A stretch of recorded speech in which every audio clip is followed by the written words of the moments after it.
संबंध में है कि ऋषि वशिष्ठ के पास में कामधेनु की पुत्री नंदिनी थी, जो कामधेनु कर सकती थी सब काम वो नंदिनी करती थी। विश्वामित्र जी उस समय राजा थे, शिकार खेलने के लिए जंगल गए, चतुरंगिनी सेना उनके साथ में थी।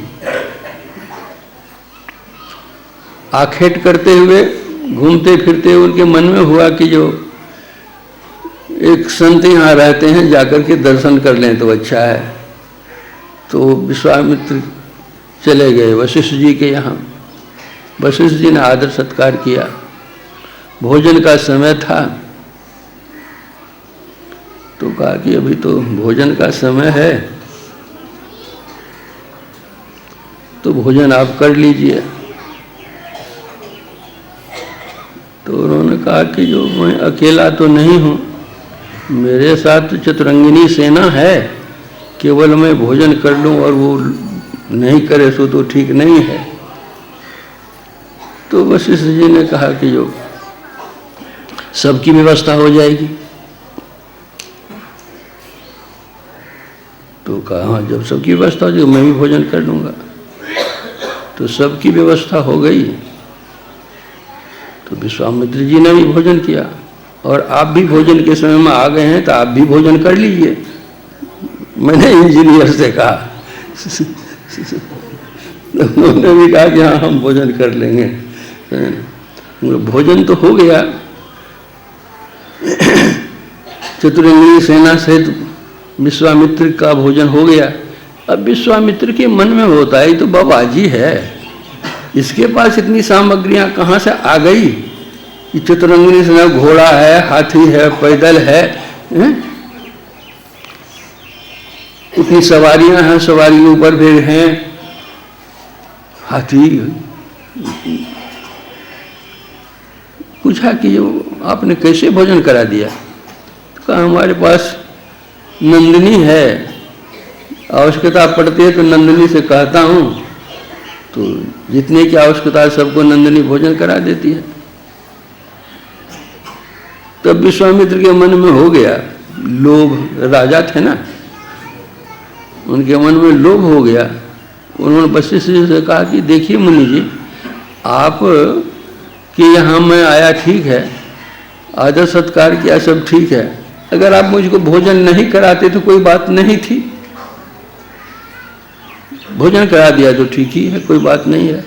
लेकिन ये गाय आपके पास रहे इसकी तो कोई आवश्यकता नहीं है, क्योंकि मैं राजा हूं, मेरे पास कब कौन आ जाए नहीं आ जाए, कितने आ जाए नहीं आ जाए, तो उसकी व्यवस्था मुझको करनी पड़ेगी। अगर ये नंदिनी रहेगी सब व्यवस्था तुरंत हो जाएगी जैसे आपने कर दी। तो वशिष्ठ जी ने कहा कि अगर नंदिनी जाना चाहे तो ले जाइए। नंदिनी तो जाना चाहती नहीं थी तो उसके ऊपर बल का प्रयोग किया गया। वैसे नहीं हुआ तो फौज तो थी ही चतुरंगिनी, फौज ने घेर लिया और गले में रस्सी बांध करके ले जाना चाहा। तब वशिष्ठ की ओर वह देखती है और जोर जोर से डगाड़ती है। वशिष्ठ जी ने कहा कि जो अरे मेरी ओर क्या देख रही है, अपना बल प्रयोग कर। ऐसा बल प्रयोग किया कि चतुरंगिनी सेना को भागना पड़ा।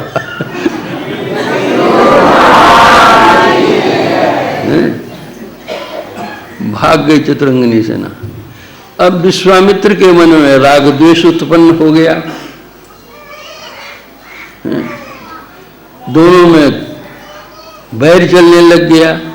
वशिष्ठ तो संत ठहरे, कोई बात ही नहीं, लेकिन विश्वामित्र ने क्रम क्रम से वशिष्ठ के सभी पुत्रों को मरवा डाला। 100 पुत्र थे वशिष्ठ के, सबों को मरवा डाला। तो वही तुलसीदास जी कहते हैं कि कामधेनु और कल्प वृक्ष मिल जाने पर भी सकल सुमंगल नहीं है, खड़मंगल होगा। इसलिए अगर तुम सकल सुमंगल चाहते हो तो सकल सुमंगल मूल जग संसार में मूल चीज है गुरु पद पंकज रेणु, गुरु के चरण कमल की धूल, उसको प्राप्त करो।